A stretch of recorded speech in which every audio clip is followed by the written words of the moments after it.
नमस्कार। अगस्ती आचार्य कुलम संचालित अगस्ती संहिता वाचन इस उपक्रम में मैं आप सभी का स्वागत करती हूँ। श्री चरक संहिता चिकित्सा स्थान वातव्याधि चिकित्सा अध्याय का आज से प्रारंभ होने जा रहा है और इस महत्वपूर्ण अध्याय के लिए हमें मार्गदर्शन करने के लिए आदरणीय गुरुवर्या वैद्या प्रमा जोशी महोदया उपस्थित है। मैं वैद्या प्रियदर्शनी बापट-कडूस सविनय आपको प्रणाम करके आपका संक्षिप्त परिचय देती हूँ। वास्तविक मैडम का परिचय देने की आवश्यकता ही नहीं है, इतनी वे सुप्रसिद्ध गुरुवर्या है, लेकिन औपचारिक स्वरूप में मैं उनका परिचय देती हूँ। गुरुवर्या उच्च विद्या विभूषित है। आप आयुर्वेदाचार्य, आयुर्वेद वाचस्पति, आयुर्वेद वारिधि अर्थात PhD आयुर्वेद है। इसी के साथ BA, MA, MPhil संस्कृत है। अपने पिताजी से संस्कृत के संस्कार आपको प्राप्त हुए। इसी के साथ पाणिनि व्याकरण और वेदांत का ज्ञान भी पाने का भाग्य आपको मिला। गीता, ईश, केन, कठ, मांडुक्य, तैत्तिरीय, ऐतरेय इन उपनिषदों का सखोल ज्ञान आपने प्राप्त किया है। मैडम हमेशा इस ज्ञान की अमृत वर्षा वैद्य समुदाय तथा विद्यार्थियों पर करती है। मैडम को शायद याद नहीं होगा, पर 1990 में जब मैं BAMS की प्रथम वर्ष की छात्रा थी, तभी हम मैडम का अभ्यासपूर्ण व्याख्यान सुनने के लिए केसरीवाड़ा में जाते थे। आज तक मैडम ने कई सारे व्याख्यान से ज्ञानदान किया है। आपने टीमवी, टिळक आयुर्वेद महाविद्यालय, सुमतिबाई शाह कॉलेज हड़पसर यहाँ पर अध्यापन किया है। नेशनल और इंटरनेशनल स्तर पर मैडम ने पेपर प्रेजेंट किए हैं। उनके द्वारा लिखित योग निसर्गोपचार, सुलभ पदार्थ विज्ञान एवं आयुर्वेद इतिहास इन पुस्तकों का प्रकाशन हुआ है। टीमवी के त्रिस्कंध कोश प्रकल्प में असिस्टेंट एडिटर के स्वरूप में आपने योगदान दिया है। वैद्य खड़ीवाले वैद्यक संशोधन संस्था, इनके द्वारा दिया जाने वाला बहुप्रतिष्ठित वैद्य पुरुषोत्तम शास्त्री नानल चरक पुरस्कार से आपको सम्मानित किया गया है। मैडम को आत्मस्तुति पसंद नहीं है, ये जानते हुए भी मैं कहना चाहूँगी कि मैडम का वाक् सौष्ठव और चरक का गाढ़ा अभ्यास, इनकी अनुभूति लेने के लिए हम सब बहुत ही उत्सुक हैं। इस संक्षिप्त परिचय के साथ मैं आदरणीय मैडम से अनुरोध करती हूँ कि वातव्याधि अध्याय के विवेचन का प्रारंभ करें। बहुत बहुत धन्यवाद। धन्यवाद प्रियदर्शनी। व्याख्यान का आरंभ करते हैं। आपके पास शांति मंत्र होगा, मेरे साथ आप भी घर में पठन करें। ओम सहनावतु सहनौ भुनक्तु सह वीर्यं करवावहै तेजस्विनावधीतमस्तु मा विद्विषावहै। ओम शांति शांति शांति। प्रियदर्शनी ने बहुत ही अच्छा परिचय करा दिया मेरा, तथा सुबह सुबह इतने सारे लोग उपस्थित हैं, आपका स्वागत भी है और आने के लिए धन्यवाद भी। मेरा आपसे निवेदन है कि जो भी मैं बताऊं वो आप सुन ले, जान ले, घर पे फिर से उसका अध्ययन करें, तभी हम आगे बढ़ सकते हैं। ऐसा ना सोचे कि यह कोई अलग ही बात मैडम बता रही है जिसका आयुर्वेद से कोई संबंध नहीं है। ऐसा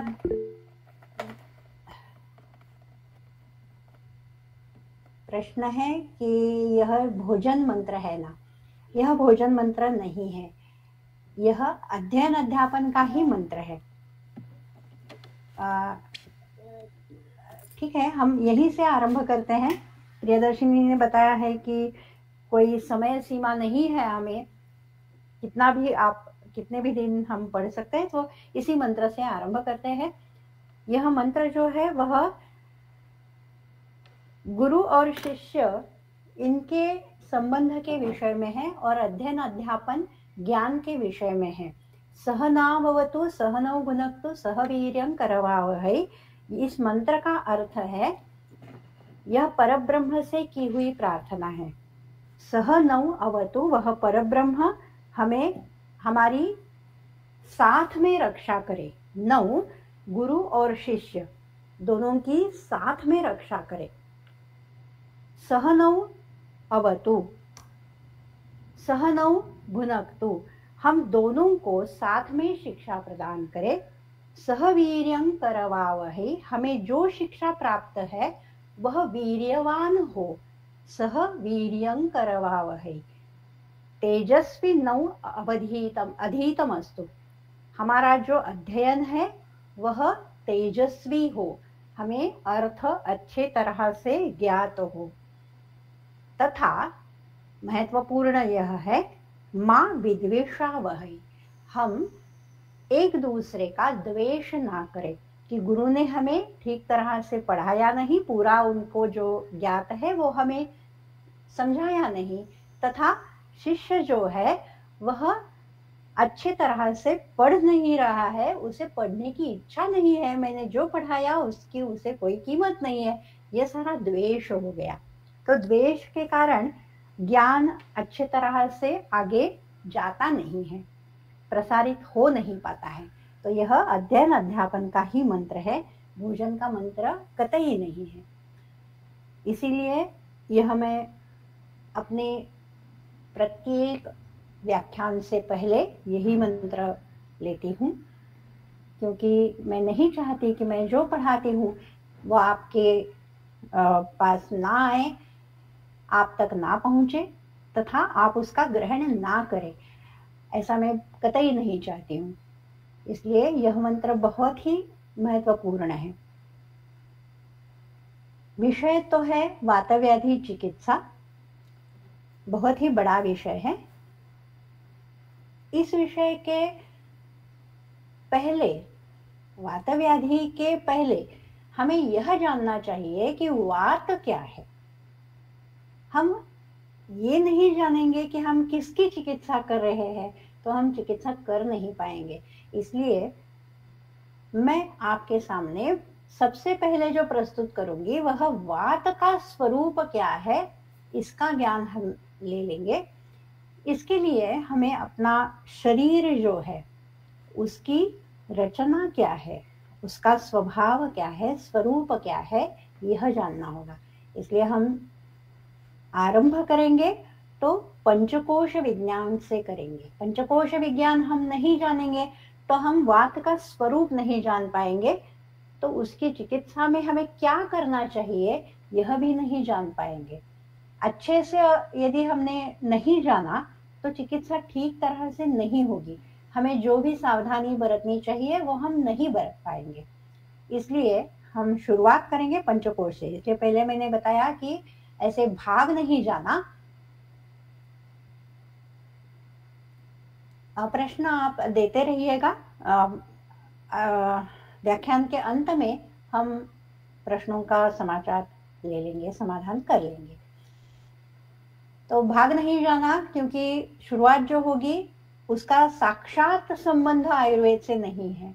यह प्रश्न आयुर्वेद में भी, चरक संहिता में भी आया है कि ये क्यों आप बता रहे हैं, तो उन्होंने बताया कि ये नहीं जानेंगे तो अच्छी तरह से चिकित्सा नहीं कर पाएंगे, इसलिए यह जानना आवश्यक है।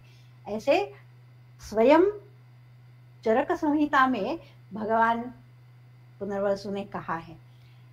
तो भाग नहीं जाना, हम शुरुआत करते हैं वह पंचकोश विज्ञान से करते हैं।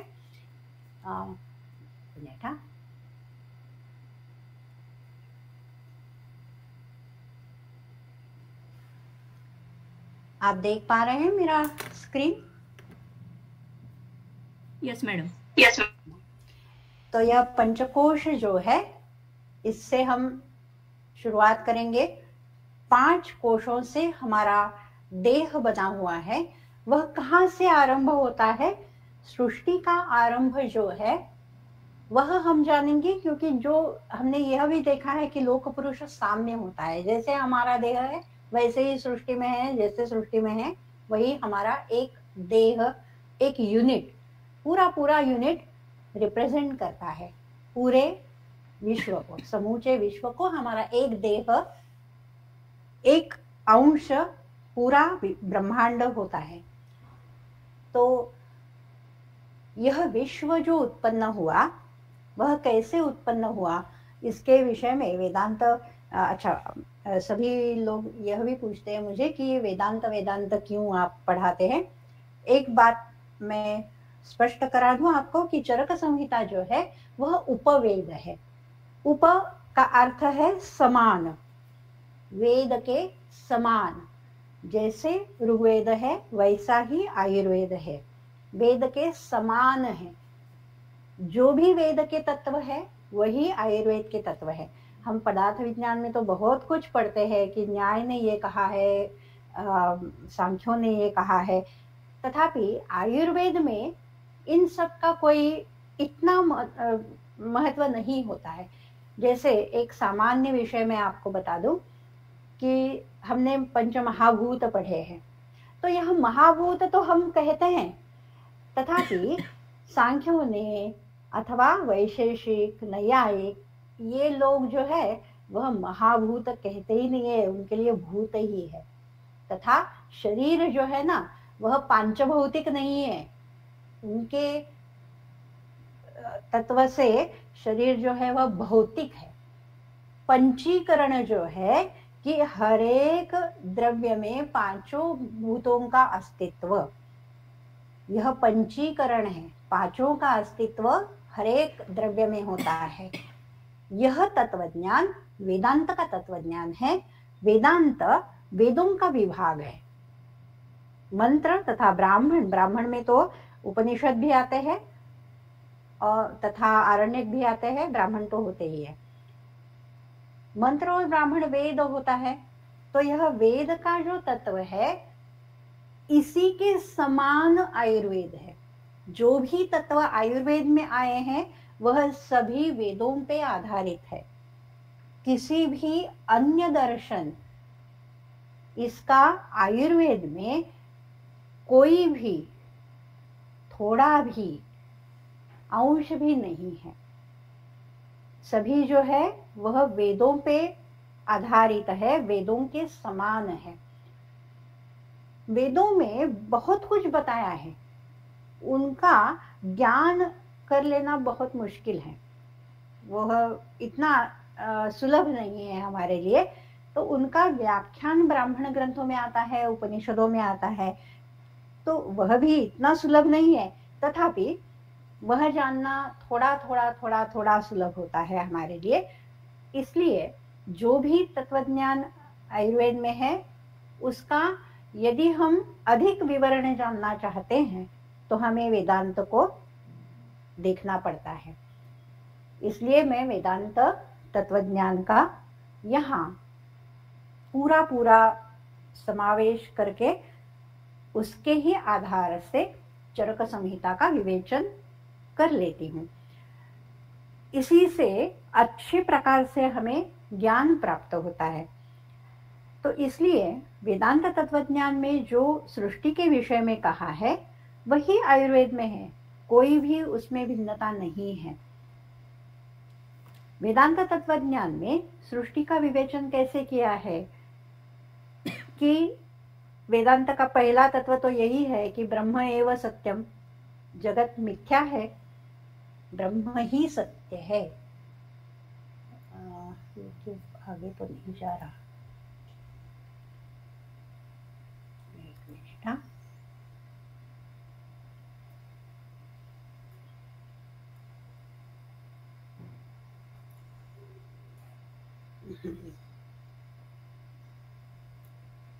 कुछ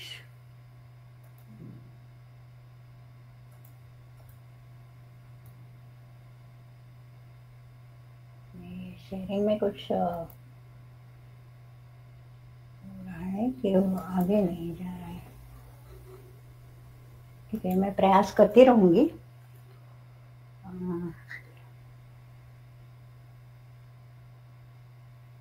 मैम फुल स्क्रीन करून नेक्स्ट बटन दाबा, लगेच अभी दिख रहा है? यस यस मैडम, दिख रहा है। हाँ, मेरा कहने का अर्थ है कि आगे का दिख रहा है, ब्रह्म सत्यम जगन मिथ्या लिखा हुआ दिख रहा है। यस। हाँ, तो वेदांत का यही तत्वज्ञान है, ब्रह्म सत्यम जगन मिथ्या जीवो ब्रह्मैव नापरः।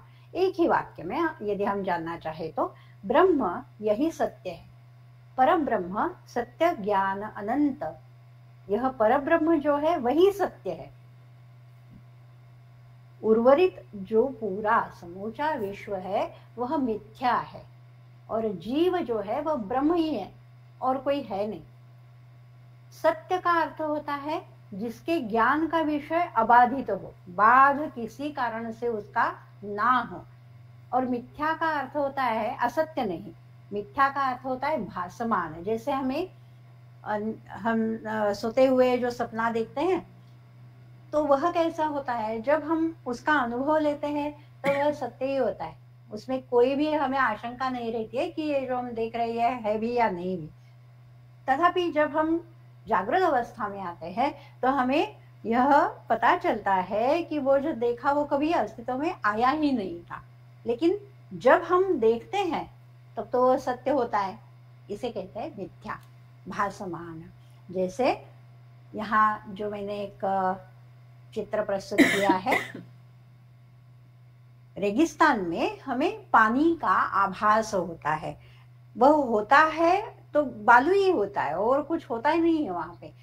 तथापि धूप के कारण दूर से हमें वहां पानी का आभास होता है। जब आभास होता है तब तो वह अत्यंत सत्य होता है, तथापि हम निकट जाके जब देखते हैं तो हमें पता चलता है कि यह पानी तो है नहीं।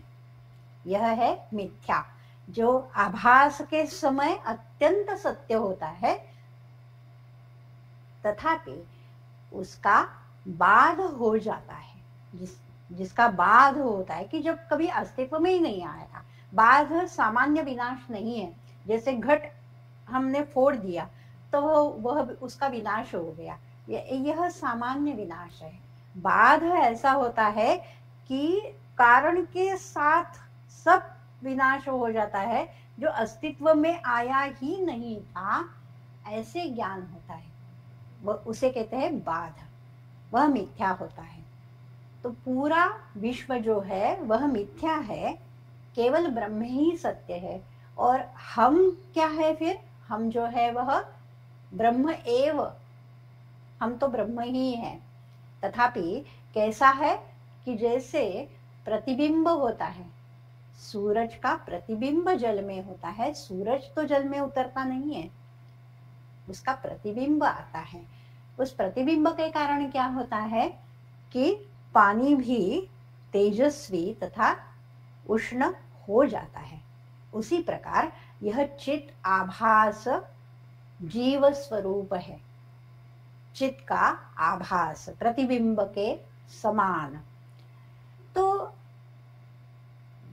यह ब्रह्म क्या है, इसका एक लक्षण क्या है, यतो वा इमानि भूतानि जायन्ते येन जातानि जीवन्ति यत् प्रयन्त्य अभिसंविशन्ति।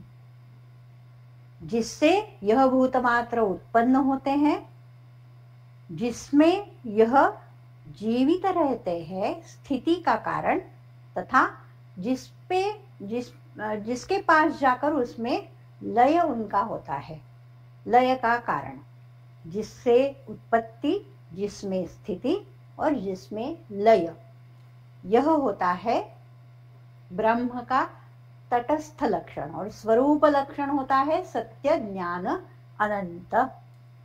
सत्य, इसका तो विवरण हमने देख लिया कि जिसका बाध कभी नहीं होता, उसे कहते हैं पारमार्थिक सत्य।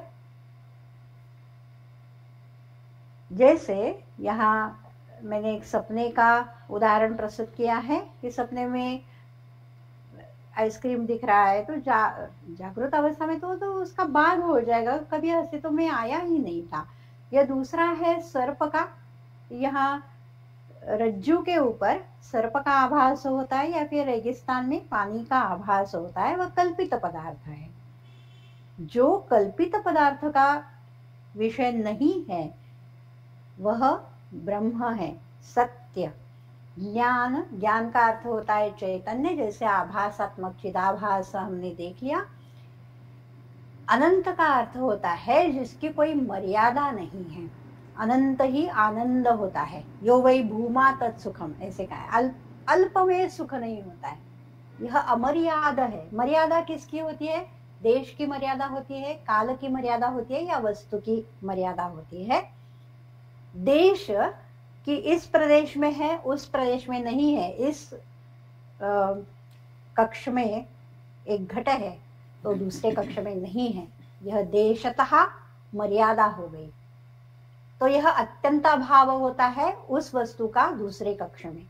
कालतः होता है प्राग भाव अथवा प्रध्वंसा भाव, उत्पत्ति से पहले अथवा विनाश के पश्चात ये अभाव रहता है, यह काल की मर्यादा है। वस्तु की मर्यादा होता है भेद, घट पट नहीं होता, अन्योन्याभाव। ये तीनों अभाव जिस पे नहीं रहते वह होता है अमर्याद। कोई भी मर्यादा उसकी नहीं है, ना देशतः, ना कालतः, न वस्तुतः। सच्चित अनंत, सच्चिदानंद अथवा सत्य ज्ञान अनंत, यह ब्रह्म का स्वरूप लक्षण है। यह जो ब्रह्म है यह विश्व का कारण है। वस्तुतः देखे तो परमार्थतः यही विश्व का कारण है, दूसरा कुछ अस्तित्व में ही नहीं है, वही एक अस्तित्व में है। तथापि जैसे हमने देखा कि प्रतिबिंब होता है, सूरज कभी जल में उतरता नहीं है, तो यह जल कहाँ से आ गया? यदि ब्रह्म का अस्तित्व विश्व में नहीं है, केवल आभास है, तो यह विश्व कहाँ से आ गया? तो विश्व का उपादान कारण होता है माया, जिसे प्रकृति भी कहते हैं, अविद्या भी कहते हैं, अव्यक्त भी कहते हैं, अव्याकृत भी कहते हैं, जगत का बीज भी कहते हैं। यहाँ जो मैंने प्रकृति लिखा है उसे सांख्य के प्रकृति से नहीं मिलाना, बिल्कुल नहीं मिलाना, क्योंकि सांख्यों की जो प्रकृति है वह वेदांत तत्वज्ञान से बहुत अलग है, भिन्न है, उसका कोई संबंध है नहीं। यह प्रकृति अविद्या जो है, माया जो है, उसका स्वरूप कैसा है कि वह है यह भी नहीं हम कह सकते, वह नहीं है यह भी नहीं हम कह सकते, वह मिथ्या है। मिथ्या है कि जब हम उसका अनुभव करते हैं तब तो वह सत्य ही प्रतीत होती है। जब हमें ज्ञान होता है कि यह क्या है तब वह अस्तित्व में ही नहीं होती है, तो वह मिथ्या है। जैसे रज्जु पे सर्प का आभास होता है, हम सपना जो देखते हैं, या रेगिस्तान में हमें पानी का आभास होता है, उसी प्रकार माया भी आभास है, मिथ्या है। उसका निरूपण हम नहीं कर सकते कि क्या है, तथापि उसका भास तो हमें होता है, ज्ञान तो हमें होता है। इसलिए उसका लक्षण किया है न निरूपयितुं शक्या विस्पष्टं भासते चया। उसका निरूपण करना संभव नहीं है, तथापि वह भास उसका होता है, स्पष्ट रीत्या भास तो उसका होता है, उसे कहते हैं माया। इस माया की दो शक्तियां होती है, एक होती है विक्षेप शक्ति और एक होती है आवरण शक्ति। विक्षेप शक्ति से वह अनेक रूप में विपरिणत होती है, आवरण शक्ति से वह स्वरूप को आच्छादित करती है। यह होता है जीव। अज्ञान होता है हमारे स्वरूप का, हमें यह माया के आवरण शक्ति के कारण होता है। विक्षेप शक्ति जो है वह भी माया का जो आवरण है उसी से होता है, तथापि वह विक्षेप शक्ति युक्त जो है वह ईश्वर होता है, क्योंकि उसके ज्ञान पे आवरण नहीं होता है। वह जानता है कि मैं सत्य ज्ञान अनंत ब्रह्म हूं। यह माया है, यह ज्ञान उसे रहता है, वो हमें नहीं रहता। तो हमारे पास आवरण शक्ति है, ईश्वर को विक्षेप शक्ति युक्त माया है। तो यह जो ब्रह्म है वह माया में प्रतिबिंबित होता है, जैसे सूरज का प्रतिबिंब जल में होता है, उसी प्रकार ब्रह्म का माया में प्रतिबिंब रहता है। माया में प्रतिबिंबित ब्रह्म। वह माया ब्रह्म का ही एक स्वभाव है, उसकी ही एक शक्ति है, कोई बाहर से नहीं आए, दूसरी नहीं है। मैंने जो कहा कि प्रकृति से सांख्यों की प्रकृति ना ले, सांख्यों की प्रकृति पुरुष से भिन्न है। यह माया ब्रह्म से भिन्न कोई दूसरा अस्तित्व नहीं है। यह ब्रह्म का स्वभाव है, उसकी अपनी शक्ति है।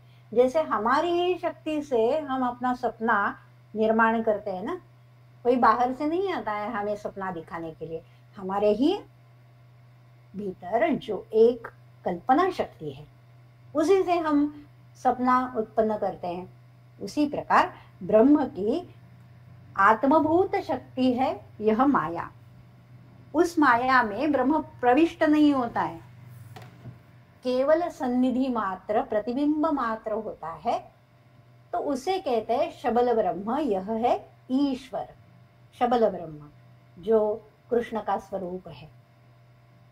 भगवद गीता में जो सभी जगह जो कहा है ना, मुझे मुझे, मैं हूँ, सभी जगह मैं हूँ, मैं जानता हूँ, मुझे, मेरा ध्यान करो, यह जो है वह शबल ब्रह्म ईश्वर स्वरूप है। माया में प्रतिबिंबित ब्रह्म चैतन्य, यह एक स्वरूप और दूसरा है परमात्मा स्वरूप। दोनों स्वरूप से भगवद गीता में इस ब्रह्म का विवेचन है। तो शबल ब्रह्म को वेदांत में ईश्वर कहा जाता है। यह शबल ब्रह्म जो है माया में प्रतिबिंबित ब्रह्म चैतन्य। तो होता क्या है कि माया ही पूरा विश्व उत्पन्न करती है, तथापि वह जड़ है, चेतन तो नहीं है, तो केवल जड़ पदार्थ कुछ नहीं कर सकता। इसलिए माया में प्रतिबिंबित ब्रह्म चैतन्य की ही क्रिया है। जैसे आयुर्वेद में कहा है ना कि मन तो अचेतन है, वह क्रिया नहीं करता, वास्तव में क्रिया होती है चैतन्य की, तथापि चैतन्य क्रिया रहित है। तो कहा क्या जाता है कि मन की क्रिया है, होती है चैतन्य प्रतिबिंबित अंतःकरण की क्रिया होती है।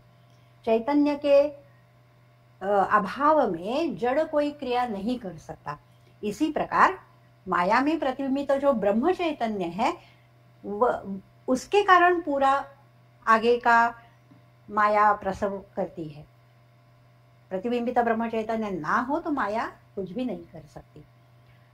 तो यह जो शबल ब्रह्म है उसमें क्या होता है कि हमारा जो पूरा कर्म है अनेक काल में, यह ब्रह्म भी अनादि है, माया भी अनादि है।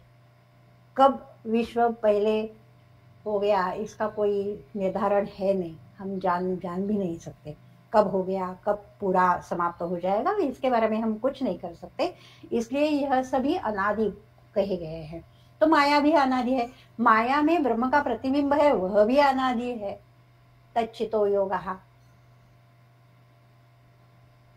यह अनादि जो है इसका अर्थ है कि कितनी बार इससे पहले सृष्टि हो गई कोई जानता नहीं है। पूर्व सृष्टि में बहुत सारे कर्म रहते हैं सभी प्राणियों के, वह सभी कर्म प्रलय काल में यह शबल ब्रह्म में विलीन रहते हैं। जब सबसे पहले इच्छा होती है कि सृष्टि करे, यह ब्रह्म है, तो अकेला, हमें अकेले में चैन नहीं आता है ना, ऐसे लगता है कि कोई और हो, तो यह तो एक ही है, तो दूसरा कोई आ भी नहीं सकता। इसलिए वो क्या करता है, एको हम बहुश्याम, वैसे उसे लगा कि एक है अनेक हो जाए, तो अपनी ही अंगभूत माया से वह एक प्रातिभासिक विश्व उत्पन्न करता है। जैसे ही यह इच्छा उत्पन्न होती है कि मैं अनेक हो जाऊं, प्रातिभासिक रूप से भी अनेक हो जाऊं, तो उस विश्व का आधार क्या होगा, कैसे, किसकी सहायता से वह विश्व उत्पन्न हो जाएगा। तो ऐसे वेदों में कहा है कि अनेक कल्प में जो अनेक प्राणियों के पुण्य कर्म है, वह कर्म शबल ब्रह्म में विलीन है। उन कर्मों की सहायता से विश्व की उत्पत्ति होती है। कर्म यही बीज है। कर्मों से विश्व की उत्पत्ति होती है। पुण्य कर्म की सहायता से उत्पत्ति और स्थिति रहती है, पाप कर्मों के कारण प्रलय हो जाता है, विनाश हो जाता है। तो ईश्वर ने यह आलोचन किया कि क्या करना है, क्या उत्पन्न करना है। यह जो पूरा आलोचन है ना, यही वेद है। यह पूरा आलोचन यही वेद रूप में प्रतिष्ठित हुआ है। वह ज्ञान है पूरा विश्व का, वही वेद इस रूप से जाना जाता है। वह ज्ञान के कारण उसमें थोड़ा उपचय हो जाता है। तो उपचय होने से उसमें से जो उत्पन्न होता है उसे कहते हैं हिरण्यगर्भ। हिरण्यगर्भ जिसे हम ब्रह्मदेव या ब्रह्मा कहते हैं, हिरण्यगर्भ, उसमें माया ही है और कुछ है नहीं। तो माया, हिरण्यगर्भ, यह पहला पुरुष है उत्पन्न हुआ, पहला प्रजापति। शबल ब्रह्म से उत्पन्न पहला प्रजापति है हिरण्यगर्भ। वह विभाजित होता है कि क्या उत्पन्न करना है, उसका आलोचन करने से वह अपने आप में ही एक द्वंद्व उत्पन्न करता है। एक होता है प्राण, दूसरा होता है अन्न, रई, जो पोषण करे और जो उस पे कार्य करे। प्राण और रई यह द्विविध हो जाता है। तो रई क्या होता है? सूक्ष्म रूप से पूर्ण विश्व का बीज होता है, जो जड़ है पूरा। तम प्रधान जो है वह रई होता है, सत्व प्रधान जो है वह प्राण होता है, वह क्रिया युक्त होता है। तो जैसे हमने देखा कि आवरण शक्ति और विक्षेप शक्ति, आवरण होता है तो मलिन हो गया, विक्षेप केवल है, आवरण नहीं है तो हो गया शुद्ध। विक्षेप शक्ति युक्त, माया के विक्षेप शक्ति युक्त क्रिया जो करता है उसे कहते हैं ईश्वर, और आवरण शक्ति युक्त जो है उसे कहते हैं जीव। ठीक है, यहां तक तो कोई समस्या नहीं होनी चाहिए।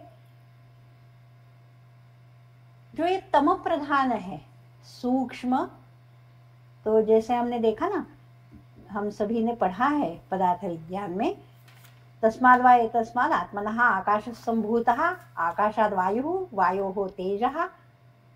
यह सृष्टि का मूल उत्पाद हमने पदार्थ विज्ञान में पढ़ा है।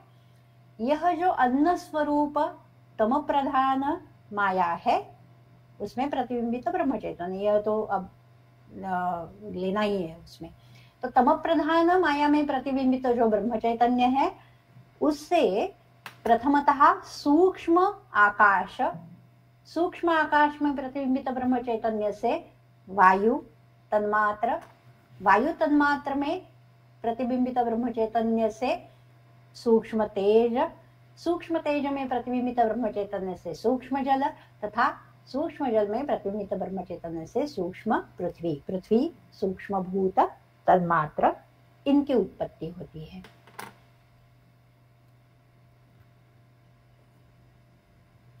अब यह पूरी सृष्टि है, क्या होता है, यह सूक्ष्म भूत जो होते हैं उनमें भी सत्व रज तम तीनों है। उस सूक्ष्म भूत के सत्व अंश से, प्रत्येक सत्व अंश से एक एक ज्ञानेंद्रिय उत्पन्न होता है, और उनके समुदाय से बुद्धि तथा मन, यह अंतःकरण उत्पन्न होता है। ठीक है, जो पहला हमने देखा, सबसे प्रथम जो हमने देखा वह है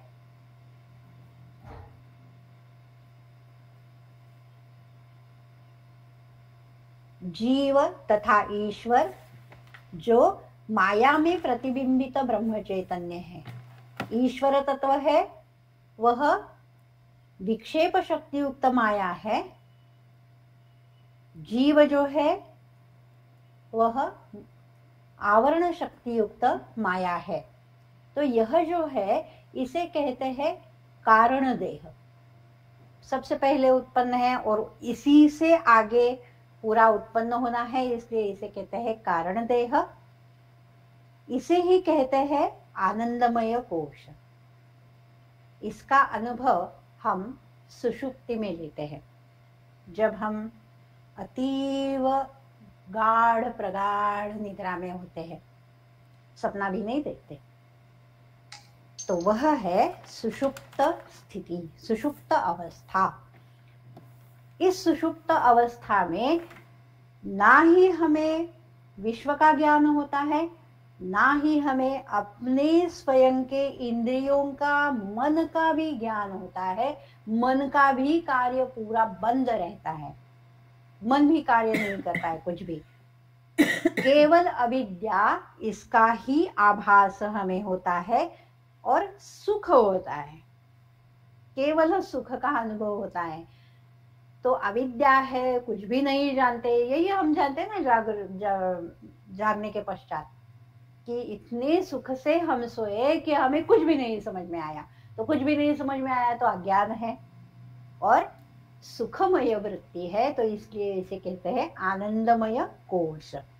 ठीक है, यह कारण देह है। यह जो दूसरा है ज्ञानेंद्रिय, बुद्धि तथा मन, इससे दो कोश बनते हैं। ज्ञानेंद्रिय और बुद्धि, इनको मिला के होता है विज्ञानमय कोश। ज्ञानेंद्रिय और मन, इनको मिला के होता है मनोमय कोश।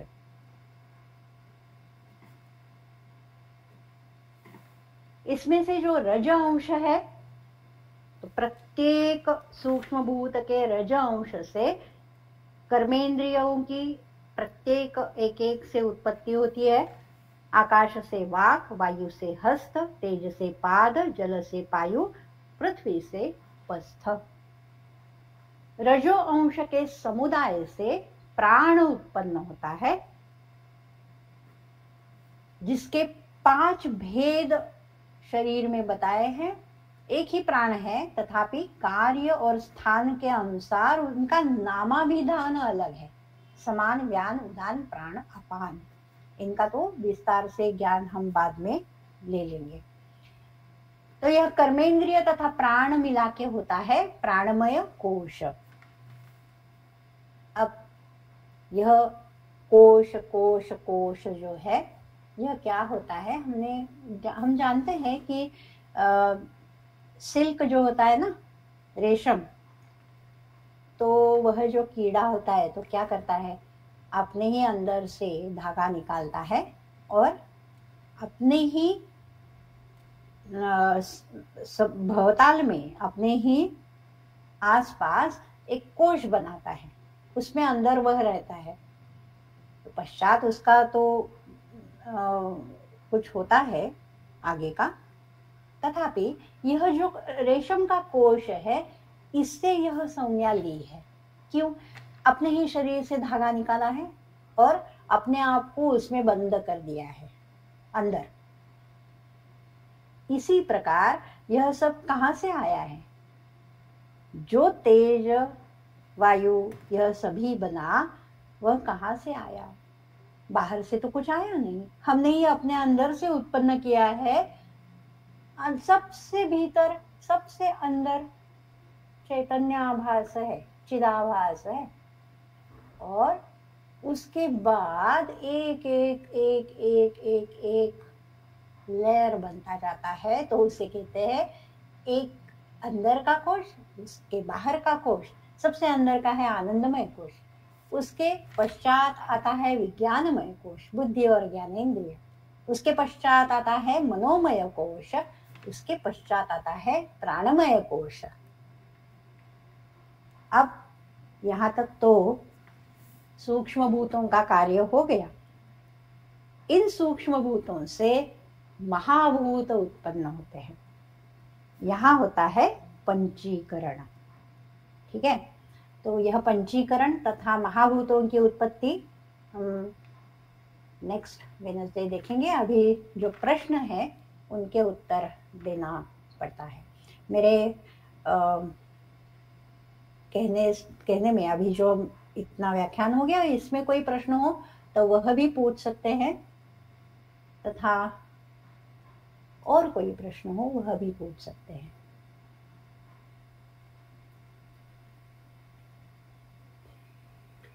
वात को भगवान क्यों कहा है, ऐसा एक प्रश्न आया है। भगवान यह संज्ञा जो है वह सामर्थ्य सूचक है। भग इसका अर्थ होता है सामर्थ्य। भग युक्त जो होता है, अर्थात भग के और भी कई अर्थ है, यहाँ जो योग्य है वह मैं बता रही हूँ कि भग का अर्थ है सामर्थ्य। सामर्थ्य युक्त जो है वह भगवान है। ऐश्वर्य युक्त है वह भगवान है जो नियंत्रण करता है। ईशन का अर्थ होता है नियंत्रण। तो ऐश्वर्य युक्त जो है, जो नियंत्रण करता है, उसे भगवान कहा जाता है। ऐसे नियंत्रक कई हैं। काल भी नियंत्रक है, तो वायु भी नियंत्रक ही है। तो उसका नियंत्रक स्वरूप जो है वह हम देखेंगे, वही बहुत महत्वपूर्ण है। वह ज्ञान नहीं हो तो हम वातव्याधि जान भी नहीं पाएंगे, वातव्याधि का स्वरूप ही नहीं जान पाएंगे। चिकित्सा तो बहुत पश्चात जानेंगे। वातव्याधि का स्वरूप, वातव्याधि क्या है, यह जानने के लिए ही वायु भगवान क्या है, नियंत्रण कैसे करता है हमारे शरीर से, वह पूर्ण भिन्न कैसे है, यह हमें पहले जानना है। इसीलिए यह पंचकोश से मैंने व्याख्यान का आरंभ किया है। अभी आपको लगेगा कि यह क्या मैडम वेदांत पढ़ा रही है। मैं वेदांत नहीं पढ़ा रही हूँ, मैं आयुर्वेद के लिए ही यह सब आपको बता रही हूँ। ठीक है, तो भगवान उसका जो स्वरूप है वह हम देखेंगे। सिर्फ ब्रह्म ही सत्य है तो इंसान कर्म ही क्यों करता है, माया तो झूठ है। झूठ नहीं बेटा, सॉरी बेटा कहा मैंने मित्र, झूठ नहीं है। मैंने जैसे कहा कि असत्य नहीं है, वह मिथ्या है। मिथ्या और असत्य में अंतर है। मिथ्या जो होता है वह भासमान होता है। असत्य कैसे होता है कि जो कभी हमें कभी भी उसका अनुभव नहीं आता, वह असत्य है। जैसे शशशृंग है, खरगोश का सींग, वह झूठ है, वह असत्य है। ठीक है, उसका कभी अनुभव ही नहीं हम कर सकते। माया जो है वह भासमान है, आभास है, जो हम जब अनुभव करते हैं तब बहुत सत्य होती है, वो हम असत्य नहीं होती है। तो हमारे पास अज्ञान ही अज्ञान है, इसलिए हम कर्म करते हैं। अविद्या के कारण ही काम और कर्म उत्पन्न होते हैं। अविद्या का आवरण है, इसी के कारण काम होता है कि हमें कुछ पाना है, यह नहीं पाना है। जो सुख है उसके लिए हमें कुछ करना है, तो इसलिए हम कर्म करते हैं। As we are part whole, then we should be knowing whole automatically. Yes, true. इतना ही केवल अंतर है कि यह जो अज्ञान का आवरण है ना, जैसे हम कितना भी प्रकाश हो, सूरज उगा हुआ हो, तथापि यदि हमने काला चश्मा पहना है तो हमें पता ही नहीं चलेगा कि सूरज उगा है और पूरा प्रकाश ही प्रकाश है। तो इसी प्रकार हमें अज्ञान का आवरण है, इसलिए हम जानते ही नहीं है कि हम पूरे हैं, यह जानते नहीं है। अज्ञान का आवरण दूर करना ही बहुत महत्वपूर्ण है। नमस्ते मैम, क्या पंच प्राण केवल प्राणमय कोश तक सीमित है या बाकी सभी कोश पर भी उसका कार्य हो सकता है? यह इसका उत्तर हम देखेंगे, आगे स्पष्ट हो जाएगा, इसलिए अभी नहीं बताती हूँ, पूरा स्पष्ट करेंगे आगे। आपने जो बताया वो कोई नहीं बता सकता है। साधु, धन्यवाद।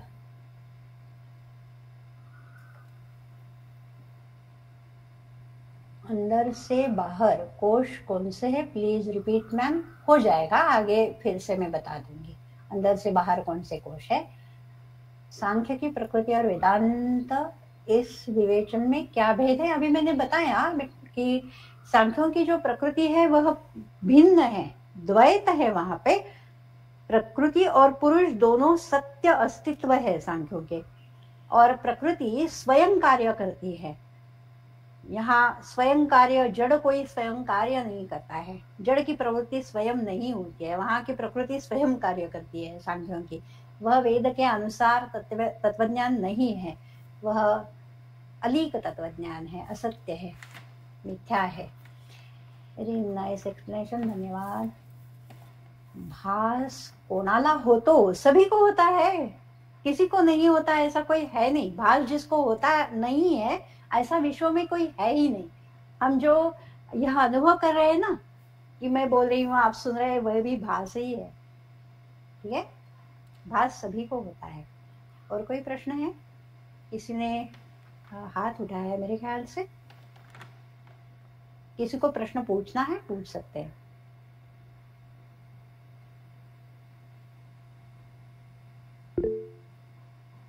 यस हाँ जी, मंजूषा मैडम। मंजूषा। हाँ, मंजूषा मैम, किसी ने हैंड रेज किया है?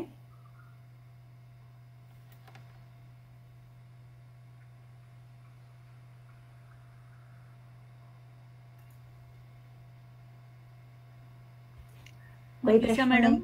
आपने हैंड रेज किया था, प्लीज प्रश्न पूछिए। हाँ मंजूषा मैम, आप पूछिए, आपका माइक ऑन कीजिए और प्रश्न पूछिए या फिर चैट बॉक्स में लिखिए। मैम मुझे पूछना था, आपने अभी बोला ना कि आप बात कर रही है वो मिथ्या है, भास है, पर ये तो सत्य है ना, हम सुन रहे हैं, आप बात कर रहे हैं। वही है ना कि जब हम वह अनुभव करते हैं तब वह अत्यंत सत्य ही होता है, इसीलिए उसे मिथ्या कहते हैं। जब हम सपने में अनुभव करते हैं ना, तो कोई भी कितना भी बताए कि यह सपना है, झूठ है, तो सत्य लगता है ना कि सत्य है, यह झूठ बोल रहा है, यह कोई बात नहीं, यह अनुभव ही सत्य है। सपने में यदि कोई सिंह आ जाए हमारे ऊपर, तो हमें भय तो होता ही है ना। हाँ हाँ हाँ, तो ऐसे ही जब हम अनुभव करते हैं तब अत्यंत सत्य ही है। अभी अनुभव कर रहे हैं ना, तो सत्य ही है। हाँ, ओके। अच्छा, प्रवीण लोखंडे जी, आपको कुछ पूछना है? तो मैडम असली सच कौन सा है? सपने वाला सच असली है या ये अभी जीवन में हम जो बात कर रहे हैं ये सच है? दोनों ये मिथ्या सब है, भासी दोनों मिथ्या है। सभी मिथ्या है। यह ऐसा है कि यह तीन सत्ताएं बताई है वेदांत में। एक है प्रातिभाषिक सत्ता, एक है व्यावहारिक सत्ता और तीसरी है पारमार्थिक सत्ता। पारमार्थिक अस्तित्व ब्रह्म ही है। प्रातिभाषिक अस्तित्व में यह सब आता है, सपना आता है या फिर हमें जो आभास होते हैं अंधेरे में, वह सभी आता है, वो प्रातिभाषिक है। उनका प्रमाणों से बाध होता है। ठीक है, प्रमाणों से बाध होता है, ज्ञान से बाध होता है। यह जो वास्तविक हम अभी अनुभव कर रहे हैं उसे कहते हैं व्यावहारिक सत्ता, कि जहां प्रमाणों का व्यापार होता है, यह है व्यावहारिक सत्ता। इसका बाध कि हम केवल सत्य ज्ञान अनंत है, यह सभी माया है, यह अनुभव हमें तभी हो सकता है जब हमें ज्ञान होता है। मेरा स्वरूप क्या है इसका ज्ञान होता है, तभी इसका बाध होगा। जैसे सपने का बाध होता है जागृत अवस्था में, वैसे ही ज्ञान से इस अवस्था का बाध होता है। ठीक है, पंचकोश के ज्ञान के मार्ग पे कैसे चले मैडम? ये ज्ञान प्राप्त कैसे करेंगे हम लोग? अरे उसके लिए अध्यात्म है, आयुर्वेद का तो विषय है नहीं, अध्यात्म है उसके लिए। भगवत गीता है, उपनिषद है, ब्रह्मसूत्र है। ब्रह्मसूत्र तो छोड़ दीजिए, लेकिन भगवत गीता है, उपनिषद है, अध्यात्म है, साधना है। तो साधना से क्या होता है? हमारा अज्ञान दूर होता है।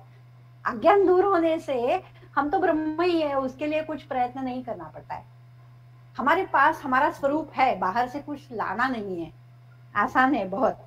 केवल क्या करना है कि स्वच्छ करना है, सब अज्ञान दूर करना है, इतना ही है। तो उसके लिए साधना है। ठीक है जी मैम। अभी ऐसे कहा है कि पंचकोश को डिटेल में बताएं। बता सकते हैं, यदि आप सभी चाहें तो अभी और डिटेल बता सकते हैं और बताएंगे भी। हमारा वातव्याधि से पहले जितना हो सकेगा हम बताएंगे। हमारे जीवन का क्या उद्देश्य है? अच्छा, उद्देश्य तो अभी ऐसा है कि दोनों उद्देश्य हो सकते हैं। हम पुण्य प्राप्त कर सकते हैं तथा ऊर्ध्वगति प्राप्त कर सकते हैं, सुख का अनुभव कर सकते हैं, यह भी उद्देश्य हो सकता है।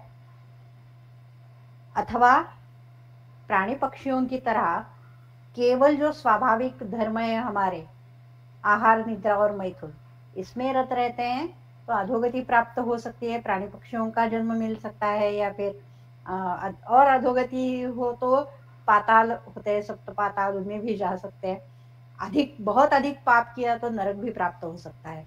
ये कर्म करना है और उसके फल पाना है, यह एक उद्देश्य है।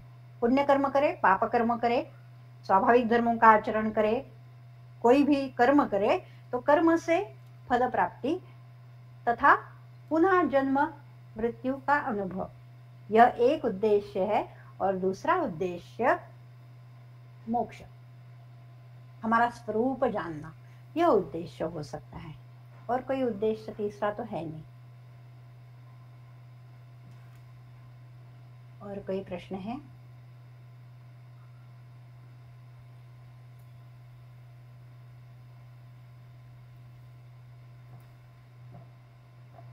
शायद यहाँ पर नहीं दिख रहा है। प्रियदर्शनी, कुछ दिख रहा है? कोई प्रश्न नहीं ना? नहीं। हाँ, किसी का कोई प्रश्न ना हो तो हम अभी समापन करते हैं। अगले बुधवार को इससे आगे का विषय प्रस्तुत करेंगे। बहुत बहुत धन्यवाद मैडम। यस, बहुत बहुत धन्यवाद, क्योंकि आज फिर से ऐसे लग रहा है कि सच में जैसे हमने 1990 में पढ़ा था उसी तरीके से आज फिर से लग रहा है, लेकिन तभी कुछ भी नहीं समझ में आ रहा था। आज भी बहुत कुछ समझ में आ रहा है, ऐसा नहीं है, लेकिन ठीक है, थोड़ी सी कुछ तो तब से थोड़ा सा ऊपर में आ रही हूँ, ऐसे मैं कह सकती हूँ। बहुत बहुत धन्यवाद मैडम। आज के लिए यहीं पर रुक रहे और नेक्स्ट बुधवार को फिर से मिलेंगे 7:30 बजे। बहुत बहुत धन्यवाद।